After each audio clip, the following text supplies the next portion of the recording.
इसकी आवश्यकता नहीं है। और प्रतिज्ञा करो कि चाहे जैसी परिस्थिति हो, कभी दुराचार नहीं करोगे किसी माई बहन से, कभी चोरी नहीं करोगे, कभी हिंसा नहीं करोगे।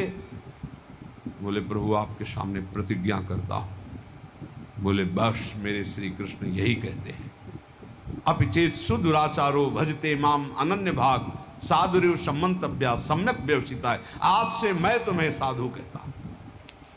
श्री हरि की कृपा हो गई, तुम्हारे अंदर सद्बुद्धि आ गई, अब हरिनाम का कीर्तन करो। रात भर कीर्तन नौरा जी महाप्रभु के साथ। सुबह महाप्रभु चलने लगे तो नौरा जी ने रो दिया, सवस्त्र शस्त्र फेंक दिए, कहा प्रभु मैं आपके साथ चलूंगा। तो दल वाले ने कहा सरदार जीवन आपके यहाँ हवाले कर दिया था, जो आज तक आज्ञा की उचित या अनुचित सब किया, आप हमारे लोगों को छोड़ करके इन सन्यासी के साथ जाओगे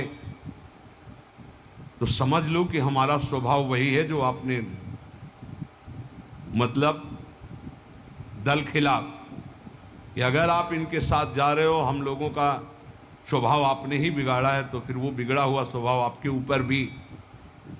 तो उनका भाई जो तुम्हें मनावे सो कर लो।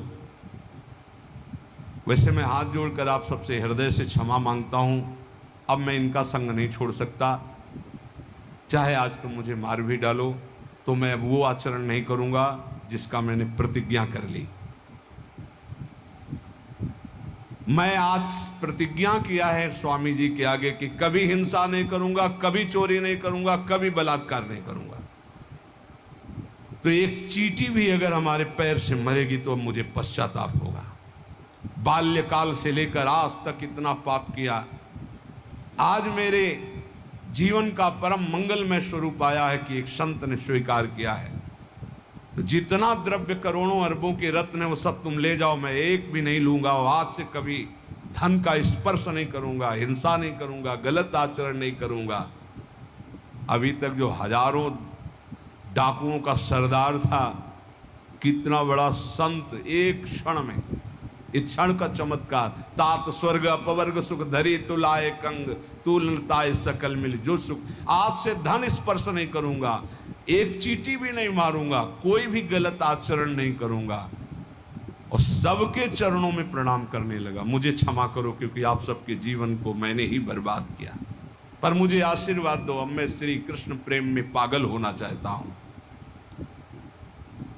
कुछ सहृदय जो थे वो रोने लगे और कहा सरदार मार्ग तो आपने ही सही चयन किया, अब हम भी छोड़ देते हैं और हम भी कृष्ण कृष्ण नाम जप करते हैं। सब जितने सहृदय थे वो महाप्रभु के साथ नाचने लगे और कहा हम सब साथ चलेंगे। महाभाग्यवान नौरा जी को केवल अनुमति दी महाप्रभु ने, तुम चल सकते हो, तुम सब कीर्तन करो, गलत आचरण बंद करो, लेकिन साथ नहीं ले जाओ। कितने कृपालु हैं हे इधर।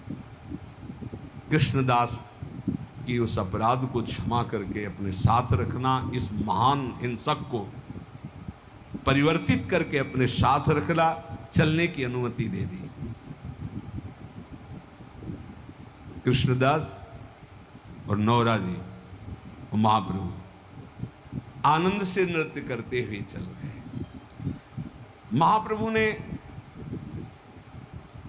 अपने जनों को शिक्षा दी कि कोई कितना भी तुम्हारी निंदा करे, क्षमा शस्त्रम करे यस्य दुर्जना किम करिष्यति अतृणे पतितो वह्नि स्वयमेवोप शाम्यति। वैष्णव के पास एक महान अस्त्र है जिससे वो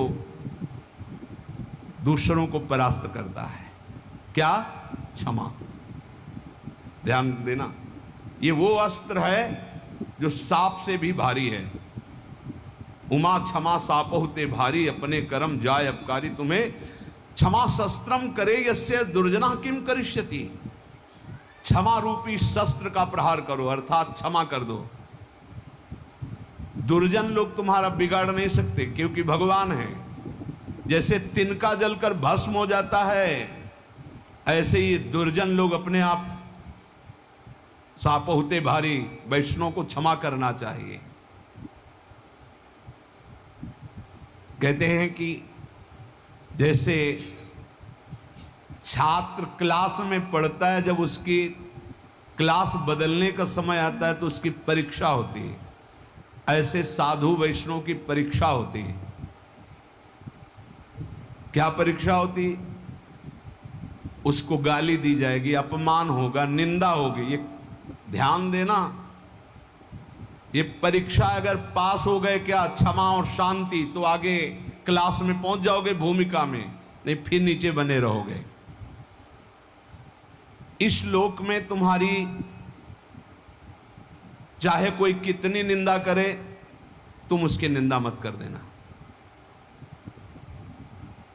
निंदा